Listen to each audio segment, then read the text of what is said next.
Hi viewers, నమస్తే, welcome to Srini. మనతో ఉన్నారు సీనియర్ జర్నలిస్ట్ సత్యమూర్తి గారు. సార్ నమస్తే అండి. నమస్కారం అండి. విశాఖ ఉక్కు పరిశ్రమని ప్రైవేటీకరణ చేస్తున్నారు, దీన్ని ఆపాలి అని చెప్పి విపక్షాలు గగ్గులు పెడుతున్నాయి. అదే సమయంలో మనం చూసినట్టయితే విశాఖ ఉక్కు ప్రైవేటీకరణ కావట్లేదు కాబట్టి నిధులు రిలీజ్ చేసి రన్ చేస్తుంది ప్రభుత్వం అని చెప్పి అంటున్నారు. అసలు ఏంటంటే దీన్ని ఇది విశాఖపట్నం, విశాఖ స్టీల్ అనేది అది ఆంధ్రుల హక్కు. దాన్ని కాపాడటానికి ముఖ్యమంత్రి చంద్రబాబు నాయుడు, ఉప ముఖ్యమంత్రి పవన్ కళ్యాణ్ చాలా తీవ్రంగా కృషి చేశారు. వాళ్ళ కృషి ఫలితంగానే రివైవల్ ప్యాకేజీ వచ్చింది. ఇప్పుడు రాష్ట్రంలో ఒక ప్రజాస్వామ్యయుత వాతావరణం ఉన్నది. అంటే ఎవరైనా నిరసన తెలపచ్చు, ఎవరైనా తమ అభిప్రాయం చెప్పచ్చు, free to talk. Jaganmohan Reddy టైంలో ఈ పరిస్థితి ఉండేది కాదు. ఎమర్జెన్సీ లైక్ సిచ్యువేషన్ ఉండేది. ఎమర్జెన్సీలో పోలీసులు కంట్రోల్ చేసేవాళ్ళు, జగన్మోహన్ రెడ్డి టైంలో గుండాలు కంట్రోల్ చేశారు. అదొక్కటే తేడా తప్ప జగన్మోహన్ రెడ్డి 5 సంవత్సరాల పాలనలో ఎమర్జెన్సీ లైక్ సిచ్యువేషన్ ఉన్నది. ఆ పరిస్థితుల్లో ఎవడు నోరెత్తి మాట్లాడటానికి భయపడి వణికిపోయారు. ఇప్పుడు డెమోక్రటిక్ గవర్నమెంట్ ఉంది కాబట్టి, ప్రజాస్వామ్యయుతంగా పరిపాలన సాగుతున్నది కాబట్టి ప్రతి వాడికి వాక్ స్వాతంత్రం గుర్తొస్తూ ఉన్నది, ప్రతి వాడికి భావ ప్రకటన స్వేచ్ఛ గుర్తొస్తూ ఉన్నది. విశాఖ ఉక్కు ఫ్యాక్టరీని ప్రైవేటైజ్ చెయ్యాలి అని కేంద్ర ప్రభుత్వం చర్యలు తీసుకున్న విషయం వాస్తవం. ఆ తర్వాత కాలంలో విశాఖ ఉక్కు ఎందుకు లాసుల్లోకి వెళ్ళిపోయింది అని చూసిన తర్వాత దాన్ని మేము అధికారంలోకి వస్తే ఈ విధంగా రివైవ్ చేస్తాము అని ఒక ఆల్టర్నేటివ్ ప్లాన్ని తెలుగుదేశం, జనసేన, బీజేపీ ఇచ్చినాయి. ఆ ఆల్టర్నేటివ్ ప్లాన్ కి అనుగుణంగా కూటమి ప్రభుత్వం అధికారంలోకి రాగానే కేంద్రం నుంచి ఫండ్స్ వచ్చినాయి.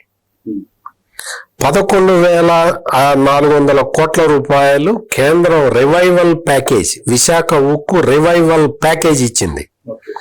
దానికి మ్యాచింగ్ గ్రాంట్ గా రాష్ట్ర ప్రభుత్వం 3,600 కోట్ల రూపాయలు ఖర్చు పెడుతూ ఉన్నది. This is the thing happening in Visakhapatnam steel, Vizag steel ఫ్యాక్టరీలో, రాష్ట్రీయ ఇస్పాత్ నిగమంలో జరుగుతున్నది. ఇది ప్లాంట్ ని ప్రాఫిట్ లోకి తీసుకురావాలి అంటే ఏం చేయాలి? మొత్తం అంటే ఒక 2002-2003 ఆర్థిక సంవత్సరంలో రా మెటీరియల్ మీద 45% ఖర్చు పెట్టేవాళ్ళు. టోటల్ ఎక్స్పెండిచర్ లో 45% రా మెటీరియల్ మీద ఖర్చు చేసేవాళ్ళు. ఇప్పుడు అంటే 22-23 ఆర్థిక సంవత్సరానికి వచ్చేసరికి రా మెటీరియల్ మీద ఖర్చు పెట్టేది 65% పెరిగింది. Raw material cost. దీంతో పాటు ఏం జరిగింది అంటే ఎంప్లాయీస్ శాలరీ బర్డెన్ విపరీతంగా పెరిగింది. ఈ శాలరీ ఇదేమో నేను చెప్పింది 2002 నుంచి మొన్నటి వరకు 2023 వరకు చెప్పాను నేను. ఎంప్లాయీస్ బర్డెన్ ఎట్లా పెరిగింది అంటే గత 5 సంవత్సరాలుగా కొంతమంది వ్యక్తులు కాంట్రాక్ట్ లేబర్ని తీసుకున్నారు. ఒక్కొక్కటి దగ్గర నుంచి 3 నుంచి 8 లక్షల రూపాయలు కలెక్ట్ చేసి ఇల్లీగల్ గా డబ్బులు వసూలు చేసి నిరుద్యోగులను మోసం చేసి వాళ్ళకి ఉద్యోగం ఇప్పిస్తాం స్టీల్ ప్లాంట్ లో అని చెప్పి పెద్ద పెద్ద ముఠాలు నడిచినాయి. ముఠాలు నడిచి నిరుద్యోగుల్ని మోసం చేస్తున్న విషయం ఆ రోజున అక్కడున్న లేబర్ యూనియన్లకి తెలుసు. అక్కడ విశాఖపట్నంలో ఈ రోజు వైజాగ్ స్టీల్ గురించి గొంతు పెద్ద చేసి మాట్లాడుతున్న ప్రతి వ్యక్తికి తెలుసు. 20,000 మంది కాంట్రాక్ట్ కార్మికుల్ని ఇల్లీగల్ గా తీసుకున్నారు. ఇల్లీగల్ అంటే తీసుకునే ప్రాసెస్ లీగలే, కానీ వాళ్ళని తీసుకున్నది, వాళ్ళని రిక్రూట్ చేసింది, వాళ్ళ దగ్గర డబ్బులు తీసుకొని రిక్రూట్ చేశారు. ఇది తెలీదా ఇప్పుడు యాజిటేషన్ చేస్తున్న వాళ్ళకి? ఇప్పుడు ఇది తెలీదా? ఇప్పుడు మొత్తం వచ్చి విశాఖ ప్రైవేటైజేషన్ ఆపాలి, కార్మికుల్ని కాపాడాలి అని అరుస్తున్న వాళ్ళకి ఎట్లా తీసుకుంటావు? అంతమందిని తీసుకున్న తర్వాత నేను అందుకనే మీకు ఫస్ట్ ముడి సరుకు విలువ పెరిగిపోయిందని చెప్పా. నేనేమి ఏది దాచట్లా. ఇంకొకటి లాస్ట్ 5 years లో శాలరీ బిల్లు పెరిగిపోయింది. ఇప్పుడు ఏం చేయాలి? రివైవల్ ఎట్లా చేయాలి, ఎట్లా తీసుకెళ్ళాలి? రివైవల్ చేయటానికి ఒక యాక్షన్ ప్లాన్ ఉంటుంది. Action plan raw material cost తగ్గించటం. రా మెటీరియల్ కాస్ట్ తగ్గించటం ఇమ్మీడియట్ గా స్విచ్ చేస్తే రేపటి నుంచి రా మెటీరియల్ కాస్ట్ తగ్గదు. దానికి టైఅప్స్ ఉంటాయి. ఆ టైఅప్స్ మీద వర్కౌట్ జరుగుతూ ఉన్నది. అది ఈ రోజున ఈ ఆందోళన చేస్తున్న వాళ్ళందరూ గత 5 సంవత్సరాలుగా బ్లాస్ట్ ఫర్నెస్ ఒక్కొక్కటి మూసుకుంటూ వస్తుంటే వీళ్ళు నోళ్ళు ఎందుకు మూసుకున్నారు? ఆ రోజున ఎందుకు అడగలేదు? ఈ రోజున 3వ బ్లాస్ట్ ఫర్నెస్ కూడా వచ్చేసి ప్రొడక్షన్ ఎంత పెరిగిపోయిందో తెలుసా? మీకు మొత్తం దాదాపుగా 87% ప్రొడక్షన్ కెపాసిటీకి వచ్చేసింది. త్వరలో 90% 100%కి రీచ్ అవుతుంది. మీకు ఇంత ప్రొడక్షన్ జరుగుతున్నది, 3 బ్లాస్ట్ ఫర్నెస్లు నడుస్తున్నాయి అంటే రా మెటీరియల్ వస్తున్నట్టే కదా. మరి ఆ రోజున రా మెటీరియల్ కాస్ట్ పెరిగిపోయినప్పుడు వీళ్ళందరూ ఏమయ్యారు? బ్లాస్ట్ ఫర్నెస్లు మూతపడుతున్నప్పుడు వీళ్ళందరూ ఏమయ్యారు? ఈ రోజున రా మెటీరియల్ వస్తున్నది, బ్లాస్ట్ ఫర్నెస్లు పనిచేస్తున్నాయి. శాలరీ బర్డెను తగ్గించుకోవటానికి రకరకాల స్ట్రాటజీస్ వేస్తూ ఉన్నారు. ఇదంతా ఎందుకు చేస్తున్నది గవర్నమెంట్? ఎందుకు చేస్తున్నారు అంటే మొత్తం ఈ కాస్ట్ ఆఫ్ ప్రొడక్షన్ లో లేబర్ కాంపోనెంట్ ఎక్కువ ఉన్నది. అందుకని కాంట్రాక్ట్ కార్మికులని దశల వారీగా తొలగిస్తూ ఉన్నారు. It is a fact. Plant ఒక్కసారి ప్రాఫిట్ లోకి రావాలి అంటే కొన్ని కఠినమైన నిర్ణయాలు తీసుకోవాలి. నువ్వు డబ్బులు తీసుకొని అపాయింట్ చేసిన వాడిని కంటిన్యూ చేయాలా? నువ్వంటే ఈ లీడర్లు కాదు, లేకపోతే లీడర్లు కాదు, రాజకీయ నాయకులు ఎవడైనా కానీ ఎవడైనా చేసింది ఇల్లీగల్ పనే. 3 నుంచి 8 లక్షల రూపాయలు కలెక్ట్ చేశారు. ఎవడైతే వాడికి తెలుసు ఈ విషయం. ఈ లేబర్ యూనియన్లకి తెలుసు. ఆ రోజున ఒక్కడు నోరెత్తలేదు. నువ్వు డబ్బులు తీసుకొని నువ్వు ఎంప్లాయ్మెంట్ ఎట్లా ఇస్తావని చెప్పి ఒక్కడు ప్రశ్నించలేదు. ఎవడన్నా ప్రశ్నించాడా? ఈ రోజున వచ్చి శాలరీ బర్డెన్ మీకు అందుకనే ప్రతివాడు ఏమంటాడు?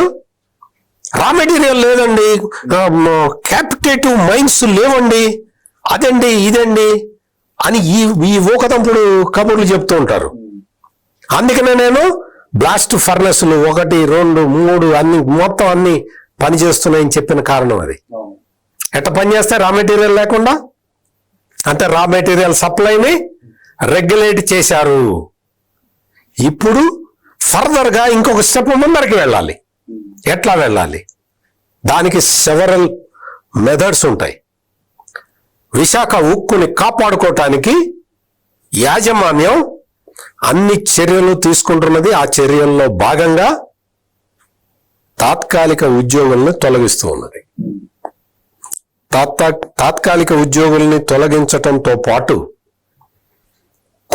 కొన్ని యూనిట్లని కొన్ని సర్వీసెస్ ఉన్నాయి. ఆ సర్వీసెస్ ని అవుట్ సోర్సింగ్ ఇస్తున్నది. అంటే శాలరీ బర్డెన్ ఎంత పడుతున్నది చూసుకొని ఆ శాలరీ బర్డెన్ లో 50%కో 30%కో రేట్ ఫిక్స్ చేసి అవుట్ సోర్సింగ్ ఇస్తున్నది. అంటే విశాఖ ఉక్కు లాభాల్లోకి తీసుకురావటానికి, లాభాల మాట దేవుడెరుగు, అది బతకాలి ముందర. అది బతకటానికి రకరకాల చర్యలు తీసుకుంటూ ఎక్స్ప్రెషన్ ఆఫ్ ఇంట్రెస్ట్ టెండర్లు కాల్ఫర్ చేస్తే దాని మీద గోల గోల గగ్గోలు. అంటే వీళ్ళని ఏమనాలి, కేంద్రంలో ఉన్న ఎన్డీఏ ప్రభుత్వం అంటే భారతీయ జనతా పార్టీ ఆధ్వర్యంలో నడుస్తున్న ఎన్డీఏ ప్రభుత్వాన్ని బదనాము చేయాలి. బీజేపీ మీద మన కక్షని తీర్చుకోవాలి. బీజేపీ ఏదైనా ప్రజా ఉపయోగకరమైన పని చేస్తుంటే దాన్ని అడ్డుకోవాలి అన్న కుతంత్రాలు అన్ని రాజకీయ కారణాలతోటి ఈ విధంగా మొత్తం వచ్చి గొడవ చేసి కార్మికుల్ని రెచ్చగొట్టి, మీ కమ్యూనిస్ట్ యూనియన్లు అయితే కావచ్చు, మీరు ప్లాంట్ని ప్రొటెక్ట్ చేసుకోవటానికి తీసుకునే చర్యలకి అడ్డుపడే హక్కు మీకు లేదు. మీకు భారతీయ జనతా పార్టీకి సిద్ధాంతపరమైన విభేదాలుంటే మీరు రాజకీయ పరంగా చూసుకోండి. బీజేపీ ఎక్కడ పోటీ చేస్తే మీరు వెళ్ళి అక్కడికి వెళ్ళి పోటీ చేయండి, ప్రజల్ని కన్విన్స్ చేసుకోండి, మీరు ఓట్లు వేయించుకోండి. అంతేగాని విశాఖ ఉక్కు పరిశ్రమ ఆ కార్మికులతోటి, ఆ కార్మికుల జీవితాలతోటి, ఆంధ్ర ప్రజల సెంటిమెంట్ తోటి ఆడుకుంటారా? రాజకీయ పరమైన ఈ నిర్ణయాలు తీసుకొని మీరు కార్మికుల కోసం పోరాటం చేస్తున్నామని చెప్తారు. ఆ కార్మికులు ఎట్లా వచ్చారు? ఆ కార్మికులందరూ ఎవరు? ఇంత శాలరీ బర్డెన్ని తగ్గించుకోవటానికి ప్రయత్నం చేస్తున్నారు. విశాఖ ఉక్కు బతికితే అది తరతరాలుగా మనకు తెలుసు, దాని విలువ ఏంటో మనకు తెలుసు. పర్మనెంట్ ఎంప్లాయీస్ ఉంటారు. అంతకు ముందర ఆ లాభాలు రావట్లేదు, అది మూసేయాల్సిన పరిస్థితి. పర్మనెంట్ ఎంప్లాయీస్ ఉన్నారు, ఏం చేయాలో తెలియక 500 కోట్ల రూపాయలు తీసుకొచ్చి విఆర్ఎస్ ఇంప్లిమెంట్ చేశారు. తెలుసా మీకు? 500 కోట్లు ఎంప్లాయీస్ ని విఆర్ఎస్ ఇంప్లిమెంట్ చేయడానికి ఉపయోగించారు. అదే 500 కోట్లు అదే రోజున ప్లాంట్ రన్ చేస్తా ఉపయోగించుంటే పరిస్థితి ఏంటి? మీరు అంటే తప్పుడు విధానం జరుగుతున్నప్పుడు నోరు మూసుకుంటారు, కరెక్ట్ విధానం జరుగుతున్నప్పుడు గై అని అరుస్తుంటారు. ఈ పద్ధతి మంచిది కాదు.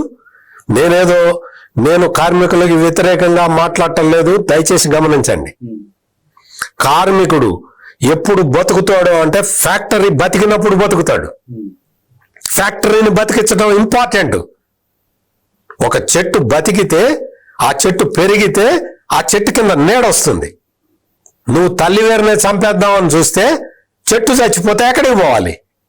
ఉన్న కార్మికుల కన్నా సేఫ్టీ ఉండాలి.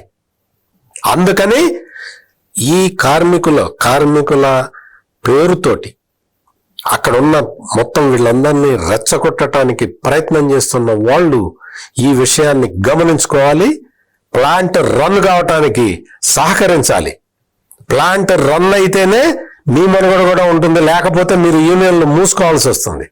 ఎవరైతే ఈ రోజు గగ్గులు పెడుతున్నారో గత ప్రభుత్వ హయాంలో వీళ్ళ నోళ్ళు ఎందుకు బయటకు రాలేదంట? భయం. జగన్మోహన్ రెడ్డి అంటే భయం. జగన్మోహన్ రెడ్డి విశాఖ ఉక్కు ఫ్యాక్టరీకి సంబంధించిన స్థలాలు ఆక్యుపై చేద్దామని చూసినా కానీ ఒక్కడు నోరు మెదపలేదు, భయం. ఈ రోజున చంద్రబాబు నాయుడు ఏమన్నాడు? Chandrababu Naidu excessive police power ఉపయోగించాడు, అందుకని ప్రతివాడు వచ్చి మాట్లాడతాడు, ప్రతివాడు వచ్చి ఒక వంక చెప్తాడు, ప్రతివాడు వచ్చి అబద్ధాలు ప్రచారం చేస్తాడు. అందుకని ఇవన్నీ ఆపాలి. ఇటువంటి వాటి వల్ల కార్మిక లోకానికి ప్రయోజనం లేదు. విశాఖ ఉక్కు బతికితే ఇంకా చాలా మందిని తీసుకోవచ్చు. ఎవరైతే ఈరోజు వీళ్ళ వైసీపీ జెండాలు పట్టుకుని ప్రగల్భాలు పలుకుతున్నారో వాళ్ళు నిజంగా గత ప్రభుత్వంలో స్టీల్ ప్లాంట్ ని ప్రైవేటీకరణ చేయకుండా ఆపడానికి ఏ ప్రయత్నం చేశారంటారు? అసలు వాళ్ళు భూములు కొట్టేయడానికి ప్రయత్నం చేశారు. భూములు ఎట్ట కొట్టేద్దామని ప్రయత్నం చేశారు. వాడు వైసీపీ వాళ్ళే కాదు, కమ్యూనిస్టులే కాదు, అక్కడ ఉన్న వాళ్ళు అందరూ కొంతమంది మేధావుల పేరుతో కొంతమంది వస్తారు, వాళ్ళు వచ్చి రకరకాలుగా చెప్తుంటారు. అందుకని ఎవడైనా సరే ఆలోచించాల్సింది ఏంటి అంటే గవర్నమెంట్ తరఫు నుంచి, విశాఖ ఉక్కు యాజమాన్యం తరఫు నుంచి కొన్ని చర్యలు తీసుకుంటున్నారు. ఆ చర్యలకి వీలైతే సహకరించండి, లేకపోతే నోరు మూసుకోండి.